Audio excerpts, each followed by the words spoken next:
احمد مجتبیٰ جناب حضرت محمد مصطفیٰ صلی اللہ تعالی علیہ وسلم کی ذات والا صفات کے لیے حمد و صلوات کے بعد، اسلام فطرت کے عین مطابق دین ہے۔ نبی پاک صلی اللہ تعالی علیہ وسلم نے فرمایا ہے کہ میں اخلاق عالیہ کی تکمیل کرنے کے لیے دنیا میں آیا۔ جتنے اخلاق ہو سکتے تھے، جتنی خوبصورتیاں ہو سکتی تھیں، جتنی اللہ کو محبوب تھیں، وہ ساری میرے نبی کریم نے بیان فرمائی، ساری رسول کریم صلی اللہ تعالی علیہ وسلم نے بیان کر دی ہیں، جتنی خوبصورتیاں ہو سکتی تھیں۔ کچھ لوگ ایسے ہوتے ہیں جو بیچارے بائی نیچر ہی کچھ پریشانیوں کا شکار ہوتے ہیں، اور قرآن مجید نے جو ارشاد فرمایا نا کہ کچھ لوگ نفس کی خواہش کو اپنا خدا بنا لیتے ہیں، تو وہ بلا وجہ بھی بہت ساری باتیں کرتے ہیں جن کا کوئی وجود نہیں ہوتا۔ عورت کو حقوق دلانے کے لیے بہت سارے لوگ بہت ساری غلط باتیں کرتے ہیں۔ جو لوگ یہاں سے کسی کو لے جاتے تھے نا دبئی دھوکہ دے کے، اور لے جاتے تھے یورپ میں، عرب ممالک میں دھوکہ دے کے لے جاتے تھے، تو وہ بھی کوئی خواب ہی تو دکھاتے تھے کہ اتنے لاکھ تنخواہ ہوگی، اتنا کچھ ہوگا۔ وہاں جا کے پتہ چلتا تھا کہ جیب سے بھی دینے پڑیں گے کچھ۔ بہت سارے لوگ ایسے ہوتے ہیں، وہ سارے خوبصورتی کے نام پر ہی دھوکہ دیتے ہیں۔ آپ کو پتہ ہے کہ جو آدمی کسی کو لالچ دیتا ہے تو کسی کو لوٹنے کے لیے اسے لالچ دینا بڑا ضروری ہوتا ہے۔ لوگ پہلے لالچ دیتے ہیں پھر لوٹتے ہیں، پہلے مکمل لالچ دیتے ہیں، یہ چیز مل جائے گی، یہ چیز مل جائے گی۔ لوگ مکمل لالچ دیتے ہیں، اس کے بعد پھر لوٹتے ہیں۔ اور اگر لالچ نہ دیں تو کوئی آدمی قابو آئے گا؟ لوگ لوٹتے ہیں لالچ دے کر۔ اچھا، اب وہ جو جس کو لالچ دیا جا رہا ہوتا ہے وہ کہہ رہا ہوتا ہے کہ نہیں نہیں تمہیں نہیں پتا، وہ اس وقت ماننے کو تیار نہیں ہوتا۔ وہ کہتا ہے اتنی خوبصورت باتیں کر رہا ہے، اتنی اچھے پیغام دے رہا ہے، تم میرے دشمن ہو، تم مجھے منع کر رہے ہو۔ ہوش تب آتی ہے کہ جب سب کچھ لٹ جاتا ہے۔ عورت کو ویسے بھی قابو کرنا بڑا آسان ہوتا ہے۔ اعلیٰ حضرت بریلوی رحمۃ اللہ علیہ فرماتے ہیں بیٹیاں نازک شیشیاں ہوتی، ان کو تو ذرا سی چوٹ لگے تو ٹوٹ جاتی۔ دیکھیں کتنا بڑا جملہ کہا بریلی کے امام نے، نازک شیشیاں ہیں۔ ذرا کوئی آدمی گمراہ کرتا ہے، ذرا خراب کرتا ہے۔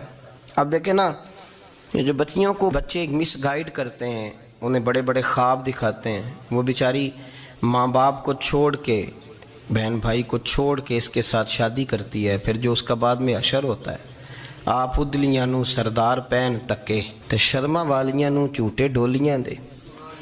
پھر وہ بیچاری ماں باپ رکھتے نہیں، وہ ظلم کرتا ہے، تو کتنی بڑی تکلیف میں وہ بچی آ جاتی۔ نازک شیشی ہوتی ہے نا تو ٹوٹ جاتی۔ یہی حال اب جدید خواتین اور یہ جو کچھ اینکر پرسن ہیں، یہ اصل میں نا یہ آپ کو سیاست سکھاتے ہیں، لیکن یہ مادر پیدر آزاد لوگ ہیں، بالکل آزاد۔ یہ تو علماء شور نہ کریں، بات نہ کریں، گفتگو نہ کریں، مشائخ بات نہ کریں، اور یہ جو کچھ سنجیدہ اور دینی طبقہ ہے یہ کوئی شور نہ کرے، یہ تو روڈوں پہ ننگے ہو کے آ جائیں معاذ اللہ۔ خوفناک نظریہ رکھتے ہیں یہ لوگ۔ عورت کو کہتے ہیں تیرے حقوق ہم تجھے لے کے دیں گے۔ مثلاً وہ کون سا حق ہے جو تم نے لے کے دینا ہے؟ میرے نبی کریم صلی اللہ علیہ وسلم نے اس کو بیٹی بھی بنایا ہے، اس کو بہن بھی بنایا ہے، اس کو ماں بھی بنایا ہے، اسے بیوی کا عالی شان رتبہ بھی عطا فرمایا ہے۔ اور چونکہ بیٹی کا بھی حق بڑا بیان کیا جاتا ہے، بہن کا بھی، ماں کا بھی، اور بیوی کے معاملے میں لوگ سمجھتے ہیں کہ زیادہ بات نہیں کرنی چاہیے، شاید مسئلہ خراب ہو جائے۔ حالانکہ نبی پاک صلی اللہ تعالیٰ علیہ وسلم نے بیوی کے بارے میں پتہ کیا فرمایا؟ فرمایا جب تم نکاح کر لیتے ہو تو اپنا ایمان محفوظ کر لیتے ہو۔ اب میں اس کی شرح نہیں کرتا، اب خود کر لیجئے گا کہ وہ ایک ایسی شخصیت ہوتی ہے کہ جس کی موجودگی میں آپ کا ایمان محفوظ ہے۔ اب میں نہیں سمجھتا کہ اس سے بڑی بات کوئی اور ہو سکتی ہے، جس کی موجودگی میں آپ کا ایمان، اور بھئی یہ حدیث پاک عرض کر رہا ہوں، نکاح جب کوئی کر لے تو اس نے اپنا ایمان مکمل کر لیا۔ اس کا معنی یہ ہوا کہ آپ کا ایمان محفوظ ہے اس کی موجودگی میں، تو اس سے زیادہ بھی، یعنی ایمان سب سے قیمتی چیز ہے نا، تو اس کے محفوظ ہونے کی وجہ حضور نے نکاح بیان کر دی۔ تو اب میرا خیال ہے بیوی اگر کوئی اس سے بڑا حقوق مانگے گی تو بیوقوفی کرے گی۔ اتنا بڑا درجہ نبی کریم نے اسے عطا کر دیا، اتنا بڑا مقام دے دیا کہ تو خامد کے ایمان کے محفوظ ہونے کا ذریعہ بن گئی ہے۔ عورت کو جو حقوق رسول کریم صلی اللہ تعالی علیہ وسلم نے عطا فرمائے، نبی پاک نے جو حقوق دیے، دیکھیں نا، حضرت عبداللہ ابن عمر رضی اللہ تعالیٰ عنہ کی اہلیہ بیمار تھی، تو جلدی جلدی سے وہ آئے، تو جب بہت جلدی ہو، سفر بڑا شدید تھا، تو آپ نے جلدی سے نماز ادا کی، جلدی سے چلے۔ آپ کے خادم کہنے لگے حضور خیریت ہے؟ فرمایا میری بیوی بیمار ہے۔ تو اس نے عرض کی حضور آپ کی اہلیہ بیمار ہے، تو آپ نے نماز بھی جلدی سے پڑھی، سفر بھی جلدی جلدی کیا۔ تو فرمانے لگے یہ وہ چیزیں ہیں جو ہمیں مدینے والے رسول نے سکھائی۔ آپ اس کیفیات کو سمجھیں کہ حضور صلی اللہ علیہ وسلم نے درس دیا۔ اور پھر ایک اور بہت بڑی بات، یہ فضیلت کسی اور کو نہیں دی، جو عورت کو حضور نے فضیلت دی، یہ فضیلت کسی اور کو نہیں دی۔ کبھی حضور نے فرمایا ہے کہ تمہارا ابا تمہارے ساتھ بہت سخت رویہ کرے تو تم نے اس کو اس سختی پر داد دینی ہے؟ فرمایا چلو اگر وہ زیادتی بھی کرے تو تم نے اس کے ساتھ سلوک اچھا ہی کرنا ہے۔ لیکن آپ ایک بات کو سمجھے نا کہ بچے کے بارے میں، بیٹے کے بارے میں، بیٹی کے بارے میں فرمایا 10 سال کے ہو کے نماز نہ پڑھیں تو سختی کرو، تمہارا ڈنڈا بھی لٹکنا چاہیے۔ بہت ساری جگہوں پہ بہت سارے لوگوں کے لیے سختی کا حکم دیا، لیکن عورت کے لیے حضور نے جو جملے کہے، اصل میں ہم سمجھتے ہیں کہ یہ ایک بات ہے، مشہور ہو گئی ہے روایت حدیث، تو بس اس کے پس منظر پر اور جملوں کے حسن پر شاید معاذ اللہ غور کرنے کی ضرورت نہیں۔ ذرا اس لفظ کی تاثیر پر غور کریں۔ حضور نے فرمایا عورت ٹیڑھی پسلی سے پیدا کی گئی ہے، یہ ٹیڑھی ہے، اس کو سیدھا کرنے کی کوشش کرو گے تو ٹوٹ جائے گی۔ تو حضور پھر ہمارے لیے حکم کیا ہے؟ فرمایا جیسی ہے تم اسی کے ساتھ نبھا کرو۔ آپ سمجھیں کہ اتنا محفوظ حضور نے درجہ دے دیا بی بی کو، اتنا محفوظ کہ فرمایا غلطی بھی ہو تو میرے غلاموں تم اس کے ساتھ نبھا کرو، گزارا کر لو۔ کو کیا اور حق چاہیے عورت کو، جس کو اس کی غلطیوں سمیت نبی پاک نے قبول کرنے کا حکم دے دی کہ اس کی کمزوریوں سمیت قبول کر لو۔ اب اس کو اور کیا، کوئی کمزوریوں سمیت قبول کرتا ہے؟ کبھی آپ دکان پہ بیٹھے ہو تو آپ کہیں بھی اس میں یہ بھی غلطی، میرے مال میں یہ بھی کمزوری ہے، یہ بھی کمزوری ہے، یہ بھی کمزوری ہے، تو کر لے قبول؟ کرتا ہے کوئی؟ کوئی شخص ایسا ہو جو کسی چیز کی کمزوریاں بیان کر کے کہ اسے قبول کرو؟ پر رسول کریم صلی اللہ تعالیٰ علیہ وسلم نے نا ہمیں سبق دیا، حضور نے ہمیں درس دیا، نبی پاک نے ہمیں پیغام دیا۔ فرمایا یہ ٹیڑھی ہے، سیدھی کرنے کی کوشش کرو گے تو بیچاری ٹوٹ جائے گی، تو اس کے ساتھ نبھا کر جاؤ۔ آپ میری بات کو سمجھیے گا۔ چلیں میں اس پر ایک اور بخاری مسلم کی حدیث پڑھتا ہوں۔ حضرت سلمان فارسی رضی اللہ تعالیٰ عنہ اور حضرت ابو درداء کے درمیان بھائی چارہ تھا۔ مکے سے مدینے جب لوگ آئے تو حضور نے بھائی بھائی بنایا تھا، ان کے درمیان بھائی چارہ تھا، تو ابھی پردے کی آیات نازل نہیں ہوئی تھیں، تو لوگ ایک دوسرے کی طرف جاتے تھے۔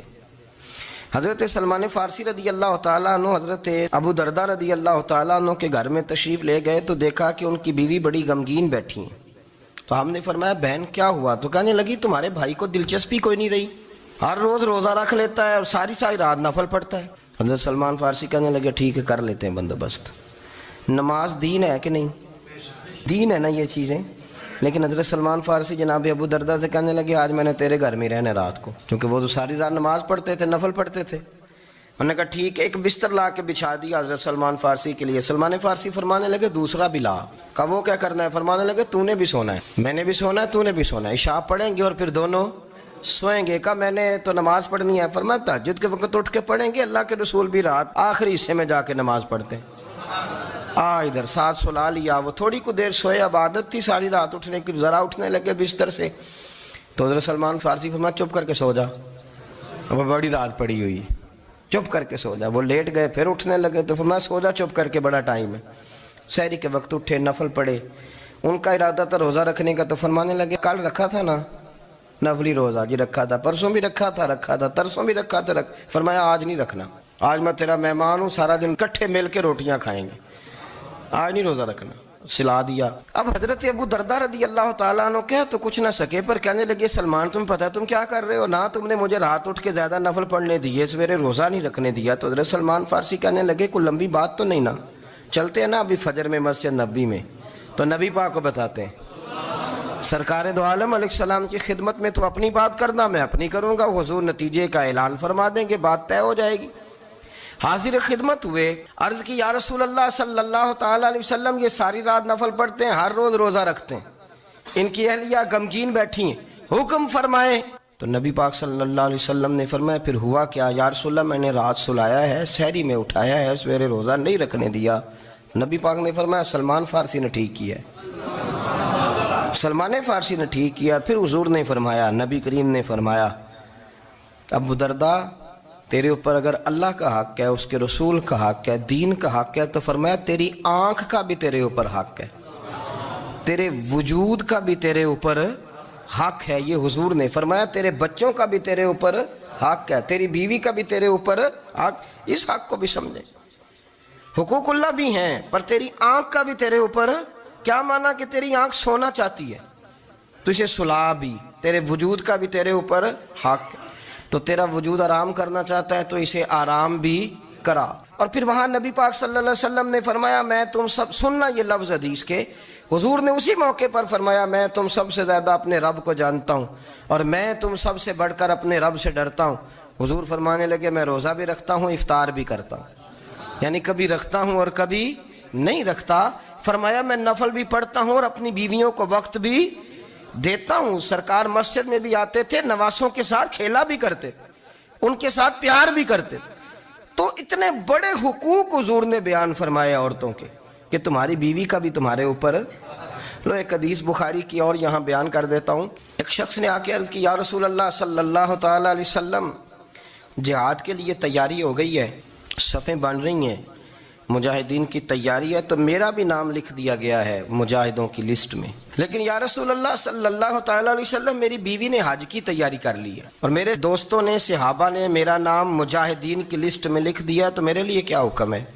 یہ بخاری مسلم ہے. تو نبی پاک صلی اللہ تعالی علیہ وسلم نے فرمایا جہاد پہ کوئی اور چلا جائے گا تو بیوی کے ساتھ حج کرنے جا، اسے محرم کی ضرورت ہے، وہ تیرے بغیر کیسے جائے گی؟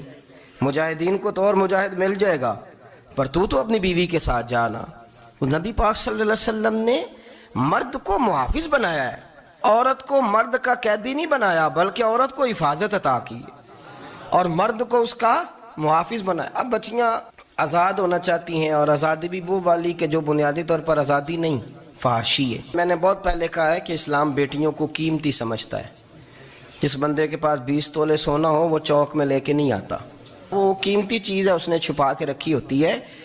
تو جو نبی پاک صلی اللہ علیہ وسلم کا کلمہ پڑھنے والے بیویاں، اسلام انہیں قیمتی سمجھتا ہے. کہتا ہے کہ تم قیمتی ہو لہذا گھر کے اندر رہو، تم باہر نہ ہو. لیکن عورتیں ہیں کہ ان کو بلا وجہ لوگ خراب کر دیتے ہیں اور بلا وجہ وہ اس مغالطے کا شکار ہو جاتی ہیں.